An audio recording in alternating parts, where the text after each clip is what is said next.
can't get my camera back. You can't see me anymore. No, that's fine. I guess is it just not, the camera's not working at all? It's like, can't find your camera. Connect your camera and refresh the screen. It's a built-in laptop. The camera can't disappear.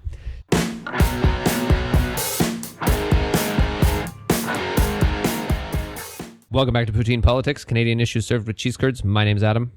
My name is Mike. And today, Mike is going to make us really mad. Well, I'm going to try not to trigger too many people, but this is the reality of the situation that it may trigger a lot of people.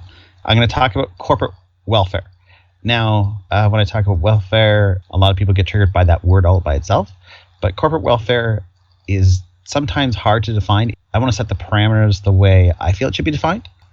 So I look at it as anything that the government gives to a company through tax breaks, grants, lower interest loans, and subsidies, basically a corporation not paying their fair share. Is that a good way of assessing that situation? That is an excellent way of assessing that situation.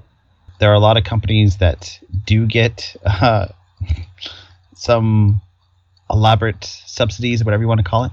And the worst problem is you can't find information on this. Like, I tried to find who were the biggest and how much Canada gave, and I got everything from 14 billion to 5 billion. Certain companies got like 180 million. Other companies, the highest one was 88 million. There's nothing. There's no concrete, which is even more frightening because nobody knows. Yeah. So we don't know how much these companies are evading through whatever means to get paid. So, case in point, I don't know if you were covering specifics. Like, are you going to cover specifics? No. If I can't find something that's reliable, that's all encompassing, I don't want to talk about it. Okay, fair enough. Personally. So I guess I won't say that this is necessarily a specific because it was just announced recently. Funding from the federal government to pay workers to clean up orphaned oil and gas wells in Alberta and probably Saskatchewan.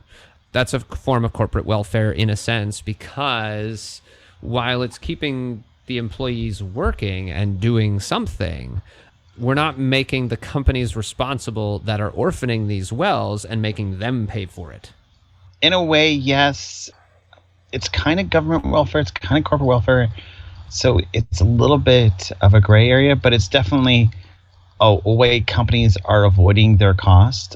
I guess let's go over, whatever particulars you wanted to discuss in regards to this topic then. Yeah, so a lot of people, like, this topic is dry. Like, there's, you can get angry and triggered about it, but what are the major problems or why corporate welfare is bad?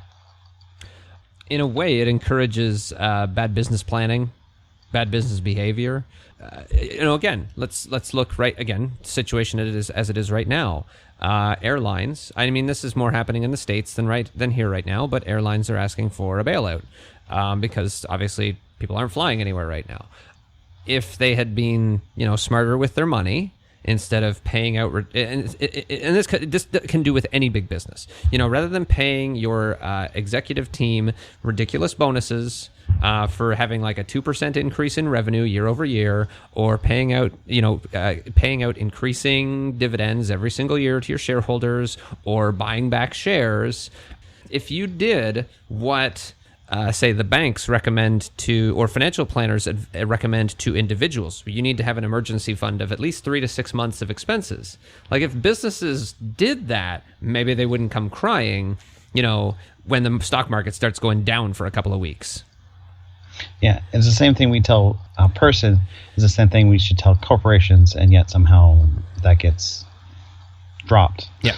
So one of the big problems with corporate welfare is that they often target, rather than an industry, individual businesses, right? Yep.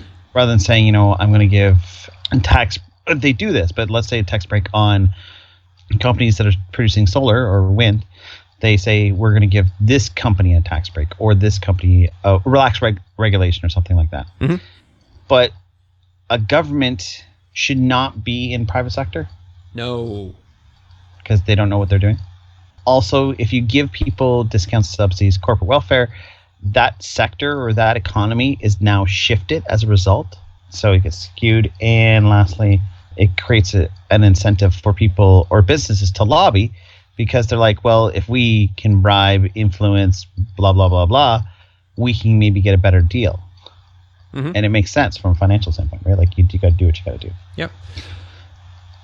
So to make this rather unappealing, uninteresting subject as appealing as I possibly could, I thought, let's play some sports. Oh, okay. Let's pretend, right? Like, because I mean, it's the only analogy that really works really well. Okay. So let's pretend that we are now the president, CEO, or in complete charge of the Toronto Argonauts. Oh boy, really? You had to pick the Argonauts? Well, which team do you want? Whatever. I mean, that's fine. I mean, you know what? At least the Argonauts, because it's the CFL, it's a really small budget. How about? So we'll do that. That's fine. Right. The only reason the reason why I picked the Toronto Argonauts, so everyone understands, is because they should have the biggest payroll and everything like that, because they are the ones that potentially make the most money. Yeah. Here's where, if you're trying to skew the system, so let's say, for instance, you're the Montreal Alouettes, and you go, well, listen, we speak French, so we need an extra day of free agency before everyone else does, so that way we can translate it. Okay. That's what they want. Yeah. So that's what they get. The Winnipeg Blue Bombers like, listen, we had it really bad last year, so we need an extra draft pick. Like, we just need one extra, like, in each round. Mm-hmm. Okay? And then the St. Peter's like, listen, we got hit really hard. We're going to lose a bunch of people in free agency, so we need an additional franchise tag so we can tag somebody, one extra person. The Red Blacks are like, no, listen, it's been really hard. We didn't get the sales revenue that we wanted to, so we're going to need a little bit of a break on the fees we pay every year. The Eskimos like, hey, listen, that revenue pot that we all share together? Yeah, we need more of it because we feel like we won the Grey Cup last year, so we should get more of it. The Tiger Cats are like, listen, we have a lease coming up, so we need a grant from the organization to get that done. The BC Lions are like, listen, I know we went over the salary cap and we should pay penalty for it, but we need to like an extension on that. So we didn't realize we had major injuries, so we need to get that taken care of. And the Rough Riders like, listen, there's going to be a lot of transitional players on our team, special things like a person that's deaf and another few people that are Aboriginal. So we need an additional one roster limits, right? And these are all reasonable things that each individual team could come up with. But the Rough Riders, who may have done the right things all along, prepared the right way, done everything correctly, are now getting absolutely destroyed because all these other teams have these adverse advantages that they don't have. And it's not because they did anything wrong. Right. It's because the other companies did, and because the CFL wants to bail them out and not lose the team, so to speak, or have the team be in a financial bad place, they're getting all these benefits. And also, maybe the CFL's like, well, something? The XFL, yeah, they had a shortened season because of this COVID-19 thing, so we're going to give some of our money to them. Come on, Vince doesn't need your money. Vince doesn't need your money. But the reality is like, all these different teams have all these different excuses, all these different reasons for all these different things, and you're skewing the market. It's not fair for everybody. It's not, and probably none of those teams like, does Montreal really need the extra day for draft picks? No, they're just trying to get the extra day. Yeah. You if the BC Lions, for instance, the one I use, they want the salary cap. Guess what? Don't go for the salary cap. That's why it's there. Mm-hmm. We have rules for a reason. If everyone pays the same, then the companies that are doing well, have structured themselves well, are doing it the right way, they're the ones that prop up the economy and keep the economy going. The zombie companies that can't make it should collapse, or should restructure, or do whatever they have to do to survive. So if a company, or in this case, a CFL team, right? You really don't want a CFL team collapsing. But you don't have to, a CFL team doesn't have to collapse. They don't have to be financially insolvent. You just have to restructure them. And if they can't restructure themselves, then that's when the government should come in to restructure them, or the governors should come in to restructure them in that particular case. But for the most part, unlike the CFL, you can't just have teams come in and go with whatever they want to. But they do relocate, right? So I've got two notes there. Okay. All right. So one is, I know why you picked the CFL now, because it doesn't have a lot of teams. If you had gone with like the NBA, you would have been going on for like 20 minutes about this team's asking for this and this team's asking for that. Could you imagine? But then 31 teams later. Yeah, exactly. So then the second thing is, I'm going to kind of play this as a devil's advocate situation, More like a compare and contrast, but devil's advocate at the same time. As best as we can, let's compare corporate subsidies to equalization. All right? Because equalization could be seen kind of the same way, right? I mean, obviously the idea for equalization is more so that it's equal for every individual in the country, right? And corporate welfare, it doesn't end up being equal, I guess, right? Essentially, is what you're saying. If you're looking at equalization payments, I would say that that's a government welfare. I'll break it up into 3 different kinds of welfare, and this is where I would draw the big differences. Okay. I believe in personal welfare, and then there's another one that's government welfare, and then there's an additional one that's corporate welfare. Okay. So government welfare, if you're trying to spread the wealth or across governments, a government should do that because it's a government, right? Like that's the nature of the government. Right. A personal welfare, that's something that I simply don't know enough about to comment on. I'm going to be honest. I haven't done the research. I haven't done the math on it. There's a lot of different economic theories on it that contradict themselves and just provide me nothing but pain. So I haven't done that yet. I plan on at some point in time because there's a part of me that's like against personal welfare, but there's a part of me that's for personal welfare. But corporate welfare is cut and dry to me. I want free market. I want the best to survive. Yep. Within regulations. Now, I don't believe regulations are a bad thing. That's the other thing that's kind of crazy about the way I look at it this way. Because the reason why I don't think regulations are a bad thing is because if you get big companies, they can do bad business, and you need to regulate bad business out, right? Right. Yep.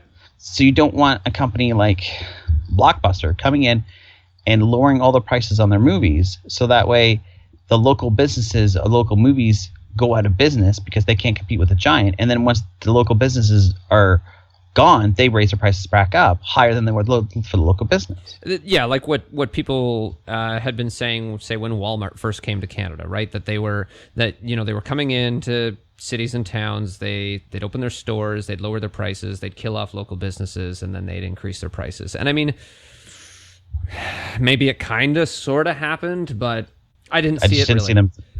I didn't see them lowering the prices. Now, what they did was they circumvented union rules. Yeah. And that's the part that I have problems with, right? Yeah. Like, I don't care. You want to compete in this market, that's fine. But don't be like, oh, if you open up a union, we're closing that store and we're opening another Walmart across the street. That's something that had to be stopped. Right. Okay. And that was something that happened, right? And that's where regulation comes in, because that's bad business. Yep. The problem with corporate welfare is really that it ends up being the government kind of interfering in the free market process, right? Yeah. The government's the one that decides who is going to be propped up and who's not, because you can make a good company, a company that's well on their feet, can handle everything, not able to handle everything because they're not getting propped up like the other company, and they have to go under even though they're the ones that are doing it right. Mm-hmm. So it makes it more difficult. And one of the big reasons why a company like Costco can survive so well is because they pay their employees a little bit more. Mm-hmm. Their business model is about memberships as opposed to profit in the store. So they want people to keep coming back. And because they pay their employees a little bit more, they get the best employees. Mm-hmm. Whereas if it was a free and competitive market where everyone had to, like, you couldn't just anti-union trust everybody out like they did with Walmart. Walmart could get a union in Walmart if you really could. Then all the other grocery stores would still have good, strong unions, which they don't. They still, I mean, some of them still have unions, but they're nowhere near. They don't have near the teeth that they used to. No, they don't. Right? Like they've cut their full-time employees, they've cut their part-time employees down to way less than they had before, and it's because the only way that company could survive was because Walmart wasn't unionized. Back in when I started working, when there was A&P and Loblaws, basically, those companies had strong unions, but everyone was playing in the same game. Mm-hmm. So the prices reflected that in the store, but people were willing to pay for it because that's the game of the game. Whereas now Walmart comes in and undercuts everybody because they're not paying their employees. So because they're not paying their employees, the other players have to come to bat and lower the things down. So everyone loses in that case, except for the wallets of A&P, Loblaws, and Walmart.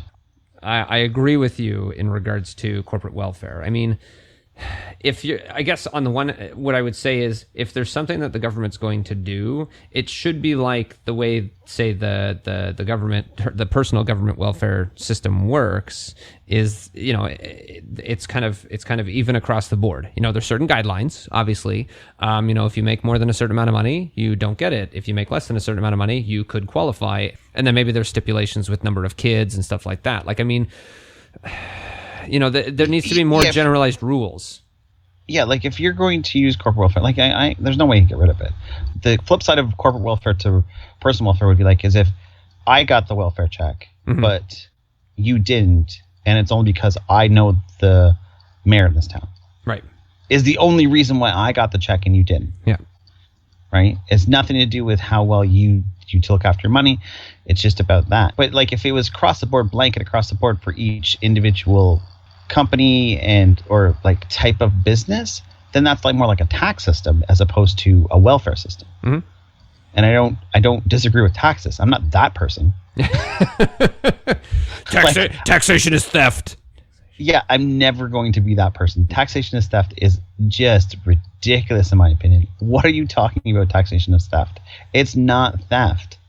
Well, like because you want to. Yeah, like are you going to have a private company start collecting your garbage, and then every week they're going to drop an invoice off in your mailbox that says, "Okay, we picked your garbage up this week. This is how much it costs you." Like, is that what those people would rather have? Well, I don't understand. Like, whenever I hear taxation and stuff, the first person I always want to go, okay, so is it okay if I buy the property next door to you and open up a toxic sewage plant? Is that okay? Right? Because you don't want government. So no one's stopping me from doing that, and I can leach it all into your property. Yeah. Is that okay? Yeah, exactly. Oh, you don't have any problems with that?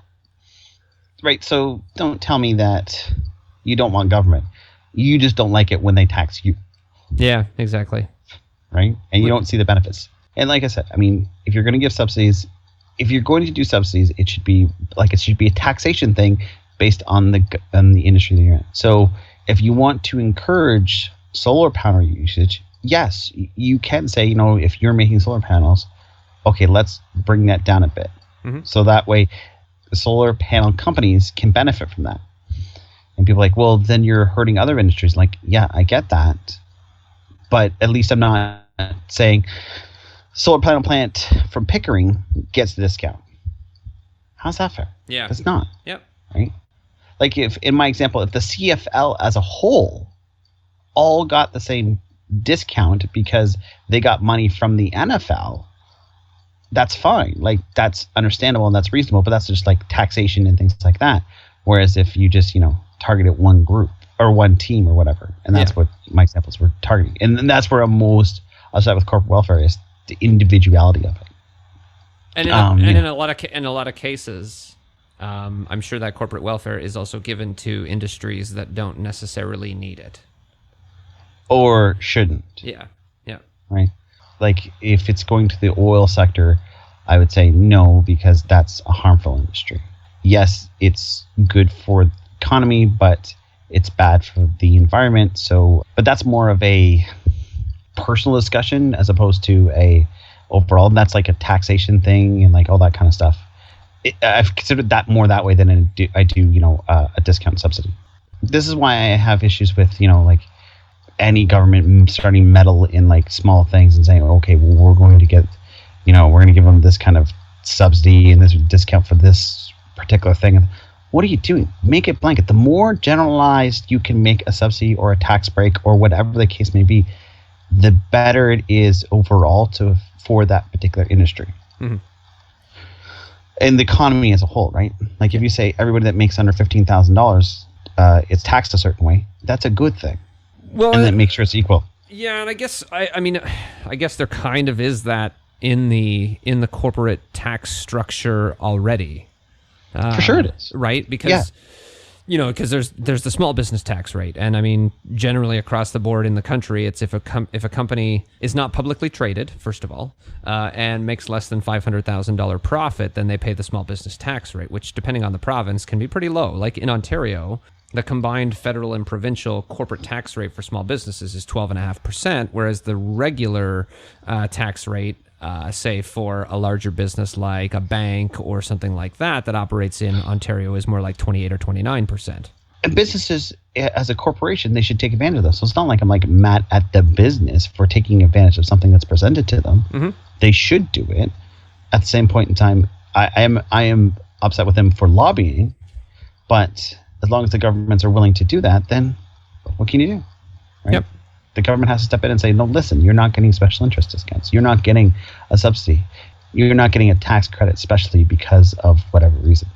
Unless there's a really good reason for a tax credit. Like green energy, I can see a tax credit for it because we're trying to promote it and trying to get it more mainstream.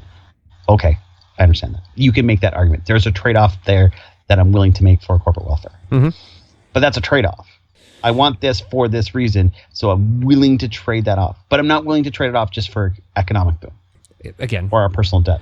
Being, doing taxes and accounting and stuff like that. Like, I mean, one of the things that was created with when people started installing solar panels and wind turbines and things like that. And I mean, it's a subsidy in the sense that it's a tax break as opposed to money going out, into companies' pockets. But it was the fact that there's accelerated rates of depreciation on that type of equipment. Right? So if they can depreciate it faster, they get more of a write-off, they pay less taxes while the installations are new, right? But that's like a quote-unquote subsidy, as it were, that covers the whole spectrum of, say, the green technology movement and not specific companies. Yeah, like I said, the more general it gets, the less I'm likely to be upset about. But an ideal world would like to see it all gone. Yeah, but like I need to be realistic here. So Right. I'll take generalities as opposed to specificity. Would I like to get rid of them all? Yeah, let's get rid of them all and then see how that goes. But that would never happen. No. So realistically, I'd rather see, okay, we're going to take a step back. We're going to introduce this law. A part of this law is attached to tax credit to benefit each company equally. So if you already do this, mm-hmm. you get a tax break. Congratulations. You don't do this, you might be a burden on your financial statement, but that other company was already doing it, so they shouldn't be hit harder. You should be hit harder. Well, truth be told, and if you can't survive, yeah, sorry. Too bad. Truth be told, somebody in the back rooms of the government should be rewriting the tax code, and so we get to a point where it's like, hey, guess what? Effective such and such a date, tax code's completely changed. All the stuff that's been happening up to now is basically going to cease to exist as of that date. And here's the new stuff, and simplify it. Yeah. Make it more generalized, make it more across the board. And then the next thing you do, it's like, so we're introducing this new income tax act. Oh, and by the way, no more corporate lobbyists. Yeah. Corporate lobbyists it's now punishable by fines and things like that. We're not dealing with them anymore, but that'll never happen. And luckily we do not have the problem that the US does. No. We're both on the same page. I mean, like it's just the specificity that I see with corporate breaks and things like that, or industries that aren't beneficial to the overall good of the country, mm-hmm. that are getting tax breaks. Yeah. Those are another ones, right? Like I will concede corporate welfare in general if it does benefit the entire country. I will never be like gambling is good. I will never be like oil manufacturing is good. Both those things are not good. I'm not saying that they should be banned. Or next you're gonna try and tell me that we should have subsidies on tobacco manufacturing. Oh, again, no. For the exact same reason. But packs of cigarettes are getting too expensive, Mike. Right? Like, what's the difference? Like, someone needs to explain to me the difference between a tobacco discount and an oil discount, or a horse racing discount. Where's the difference from a society standpoint? Yeah. In my opinion. Or a war room. Oh, sorry. Yes. Sorry, Kenny. What? War room. Totally not an oil and gas subsidy. Not at all. I don't know what you're talking about. Just saying. So. All right. So this has been corporate welfare. Pros, cons, in-betweens. That's how we feel about it. Maybe you feel the same. My name's Adam. My name's Mike. We'll talk to you soon.